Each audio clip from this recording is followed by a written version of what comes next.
All right, let's get right into it. Have you ever gotten totally tangled up by English conditionals? Yeah, you're not alone. But what if I told you they're actually way, way easier than you think? Today, we are going to crack the code on two of the big ones, and we're going to do it in a way you will never, ever forget.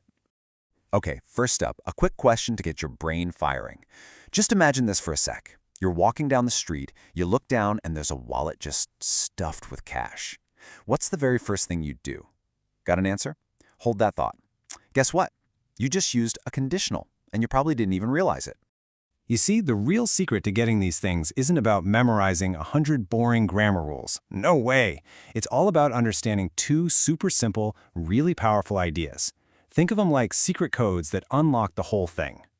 And here they are, our two secret codes, the domino effect and the dream cloud. One is all about the real world, for stuff that's actually possible. And the other, that's for your imagination, for all the things that are unlikely or maybe even totally impossible. If you can just remember these two pictures, trust me, you are already halfway there. So let's start with code number 1, the domino effect. This is all about reality. Picture it. You knock over that first domino, and what happens? You know the next one is going to fall, and the next, and the next.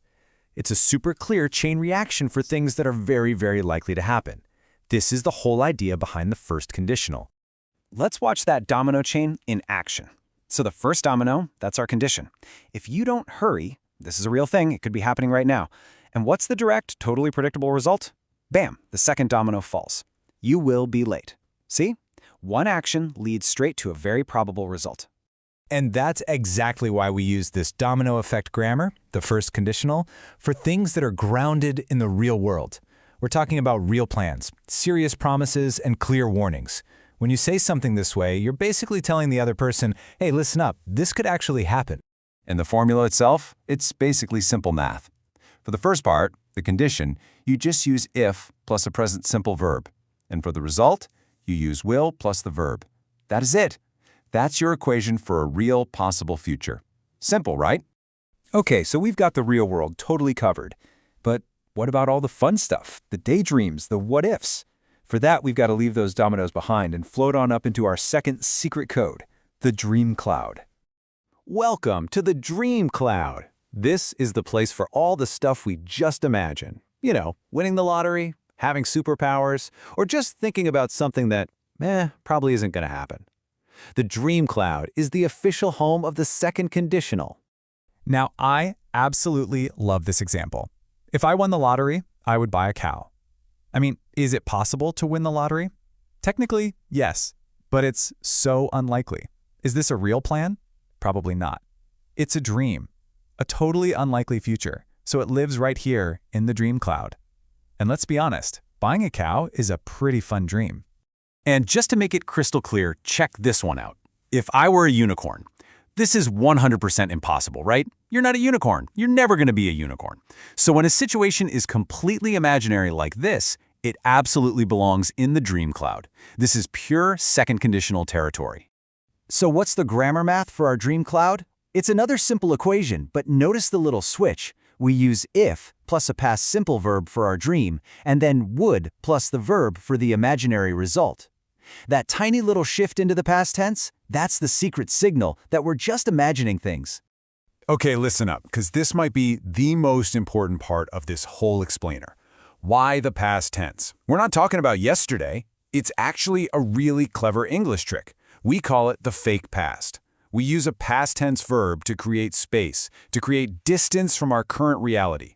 It's a signal to the listener that says, hey, we're not in the real world anymore. Cool, huh? Let's see exactly how this fake past thing works.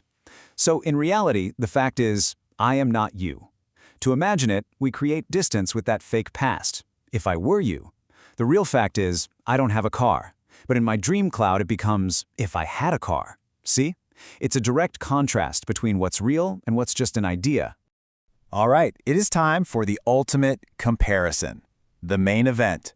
We're going to put the domino effect and the dream cloud head-to-head using the exact same situation just to see how one little grammar change completely flips the meaning. Okay, check this out. On the domino side, we say, if I miss the bus, I will take a taxi. This sounds like a real plan, right? It's my solid, likely backup plan. It's a domino that's ready to fall. But now look at the dream cloud side. If I missed the bus, I would take a taxi. The meaning is totally different. By using that fake past, I'm signaling that this is just a thought. Maybe I never missed the bus, or I'm just talking about a random what if. It's just an idea floating in the clouds. And that is the absolute magic of it. This isn't just about being correct with grammar. Your choice of conditional is a powerful tool. You are literally signaling to your listener whether you're talking about a real plan or just floating in an imaginary dream cloud. You are in control of the meaning. Okay, let's lock this in. Quick fire round, common mistakes to avoid. Remember our grammar math. You never ever put will or would in the if part of the sentence. No, the if part sets the scene, with present simple for our dominoes and past simple for our dream clouds. Save the will and would for the result. So if you forget everything else from today, just remember this one thing. Dominoes equal real. Clouds equal dreams. That's it. That is the simplest way to choose the right secret code every single time. And now I'm turning it over to you. I want you to think about your own life this week. What's one real domino chain you can describe? You know, something like, if I finish my homework early, I will watch a movie. And then what's one dream cloud you can imagine? Now you have the codes to do both of them perfectly. Go try it out.